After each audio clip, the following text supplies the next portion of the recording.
Hey, what's going on guys? Welcome back, and today I'll be showing you how you can easily use a VPN, and I'll be demonstrating using 3 of the best VPNs you can find in the market today. And these are ExpressVPN, NordVPN, and Surfshark. And while Nord and Surfshark are 2 of the best in the industry with all the features that make for a top VPN, having tested and used all 3 VPNs for the past 3 years, I can safely say that my daily driver is ExpressVPN, and I'll explain exactly why that is in just a little bit, but I'll also talk about the other 2 in case you just prefer something else. Alright, so let's get started. After getting yourself a subscription with any of these VPNs, feel free to use the links below by the way if you'd like a discount to save you some more cash. And after having downloaded and installed one of these VPNs, the first thing you need to understand is the 2 basic security features that are available in all of them, which I'll talk about in just a minute.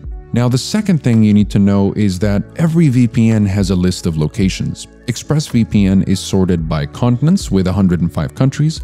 NordVPN has a map design and a list of 61 countries where you can just look up the locations. And the same thing goes with Surfshark, where you have a list of 100 countries, but with a modern simplified design. So now let's go to the options menu where you'll find the 2 basic security features that any VPN should have, which are the kill switch and split tunneling. Now the kill switch cuts your internet connection if the VPN disconnects unexpectedly, making sure that you're only going to be connected to the internet while you're secured by the VPN tunnel in order to prevent any rare IP leaks. This way, no one, including your ISP or government, will be able to know what you're doing online, which is very useful. And split tunneling will let you select which apps are tunneled through the VPN and which are not. So you can use this feature if you just want to use the VPN for a few applications while leaving all the other applications unaffected by the VPN. And the reverse is also possible if you'd like to have all of your applications use the VPN while the selected apps are excluded from the VPN connection. So this can actually be a very useful feature when used correctly. Now, what you also need to know is that one of these VPNs may have a few features or a particular feature that the other VPN may not have. So for this reason, I recommend you check the reviews linked below so that you know exactly which one is best for you personally.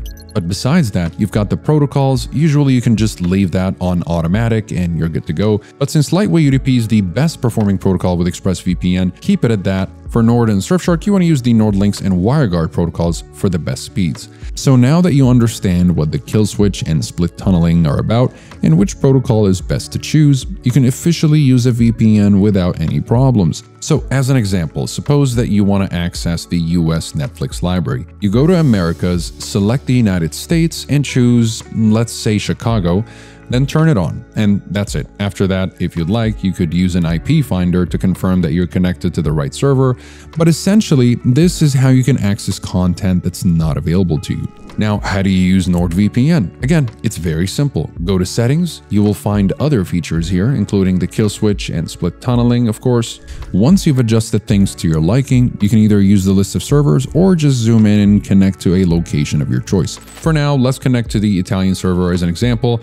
Just click the dot and we're good to go. Now I have access to everything available in Italy. And finally, Surfshark. It's the same thing really. You just go to the settings. Here you can find the kill switch and you have bypasser, which is the same as split tunneling, but it's just called bypasser here.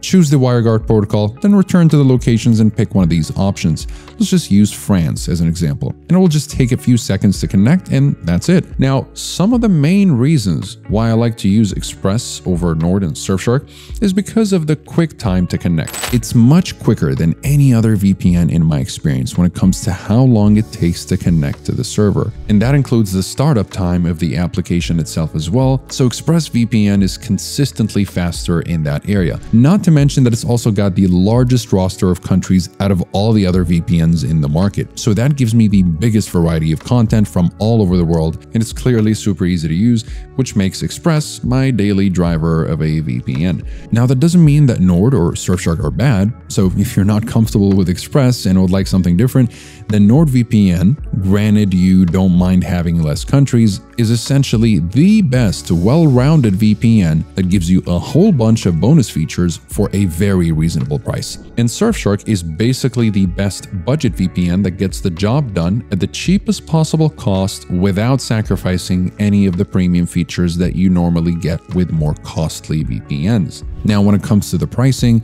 The longer term plans for these VPNs will give you better monthly rates. So, for example, ExpressVPN gives you 3 plans to choose from. There's a month at a time plan for $12.95 per month, a 6-month plan for $10 per month, or a 12-month plan for $8.32 per month. However, if you use the link in the description, you get 3 months free, so the 12-month plan drops down to $6.67 per month. Now, out of curiosity, I spoke with Express, and they mentioned that a lot of people end up spending more on monthly renewals than they would have with the yearly plan. Because the typical pattern is that people renew monthly, thinking they might not need the VPN long term. So unfortunately, they end up spending more money using the monthly plan than they would have going with the yearly one, especially with the discount code linked below. So ultimately, if you know you're not going to need Express or any of these VPNs for longer than a month, definitely get the monthly plan.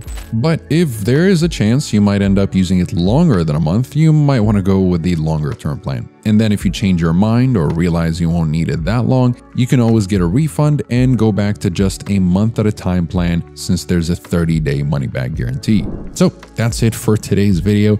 I hope you found this useful. Feel free to ask me any questions by leaving them in the comments down below, and I'll be happy to answer them all. And don't forget to like the video and subscribe to our channel to stay up to date with everything VPNs and cybersecurity. Thank you guys very much for watching, and I'll see you in the next one.